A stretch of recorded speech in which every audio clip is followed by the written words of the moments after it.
Kami ay iyong pangaralan upang aming matutuhan ang salitang bumubuhay.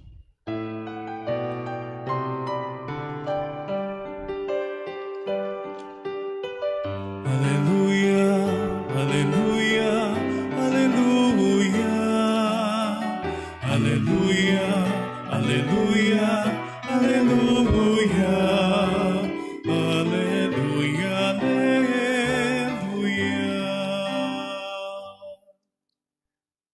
Sumainyo ang Panginoon. At sumaiyo rin. Ang mabuting balita ng Panginoon ayon kay San Marcos. Papuri sa iyo, Panginoon.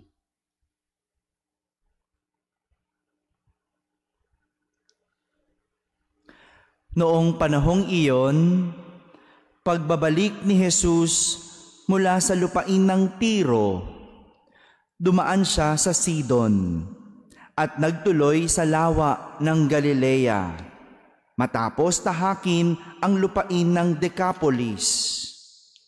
Dinala sa kanya ang isang lalaking bingi at utal at ipinamanhik nila na ipatong sa taong ito ang kanyang kamay. Inilayo muna siya ni Jesus sa karamihan at isinuot ang kanyang mga daliri sa mga tainga nito.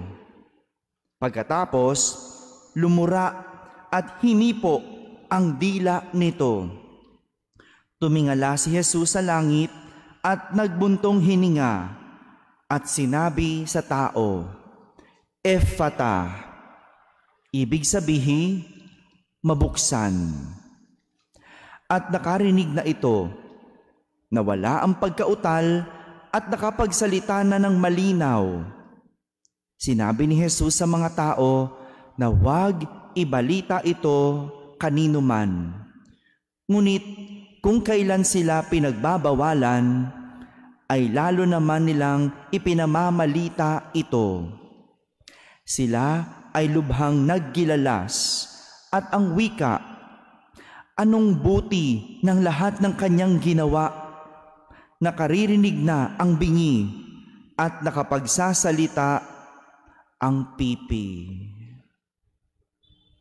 Mga kapatid, ang mabuting balita ng Panginoon. Pinupuri ka namin, Panginoong Hesukristo.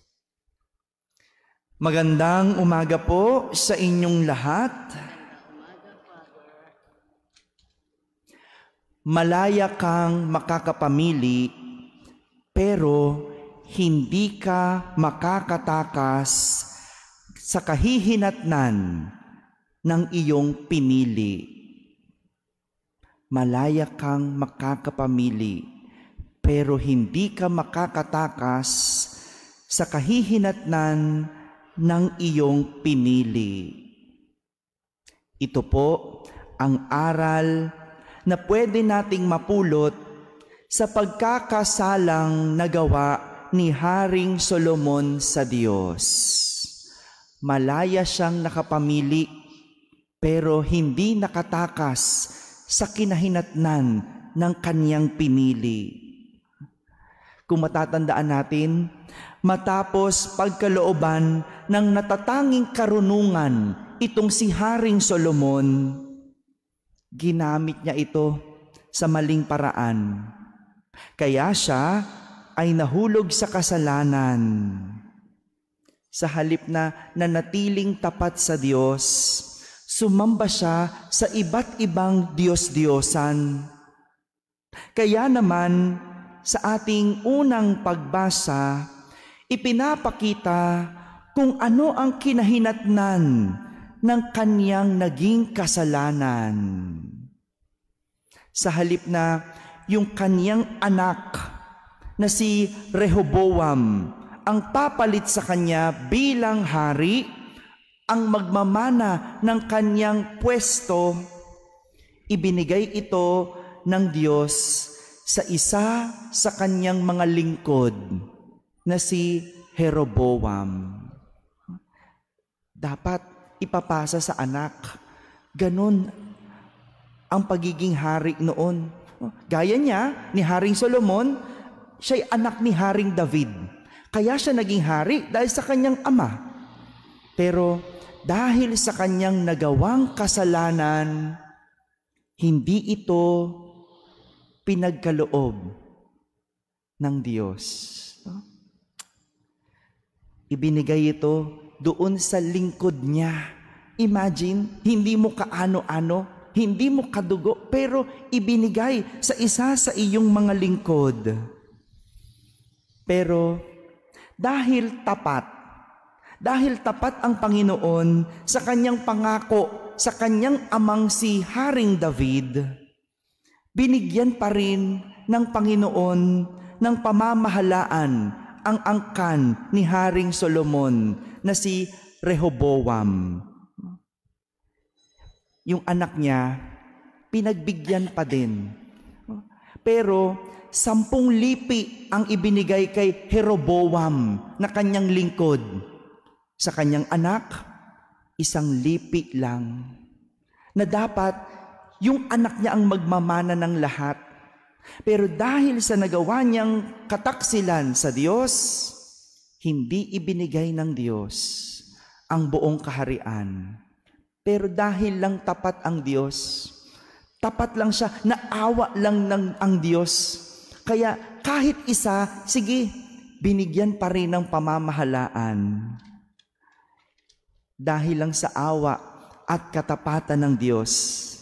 Pero dahil sa maling pagpili, ang lahat ng ibinigay sa Kanya ay binawi. Dahil sa maling pagpili, ang mga ibinigay ay binawi. Sayang, sarili lang kasi ni Haring Solomon ang pinakinggan. Ito po ang nangyayari kapag hindi marunong makinig sa Diyos. Nagkakamali at nakakagawa ng kasalanan dahil sarado ang isip. Kapag sarado ang isip, walang ibang pinakikinggan, walang ibang pinaniniwalaan, walang ibang sinusunod. Kaya naman sa ating ebanghelyo, pinagaling ni Jesus ang isang pipi, hindi makapagsalita, utal, sa pamamagitan ng pagsasabing Ephata. Ibig sabihin, mabuksan. Nawa, sa pamamagitan ni Jesus, mabuksan ang mga isinara natin dahilan para tayo ay magkamali at magkasala. Ang mga isinarang isipan na wala nang tinanggap na ibang paliwanag. Ang mga isinarang tainga na nagbibingi-bingihan sa mga pangaral. Ang mga isinarang bibig, ang mga isinarang mata na nagbubulag-bulagan, pagtikom ng bibig sa hindi pagsasabi ng katotohanan. Lahat ito nawa mabuksan para maiwas tayo sa kasalanan. Kadalasan, kaya nagkakamali ang tao dahil maraming isinara. Sinarang mata, kaya naligaw. Sinara ang bibig sa katotohanan, kaya nagsinungaling. Sinarang tainga, pagbibingi-bingihan sa mga pangaral at payo. Itong hamon sa atin, buksan, mabuksan, at mabubuksan lang ito sa pamamagitan ni Jesus. Kung ating pakikinggan, titignan, at bubuksan ang ating mga bibig sa katotohanan. Lahat nawa ng ating isinara ay mabuksan nang hindi tayo magkamali sa ating mga pinipili. Amen.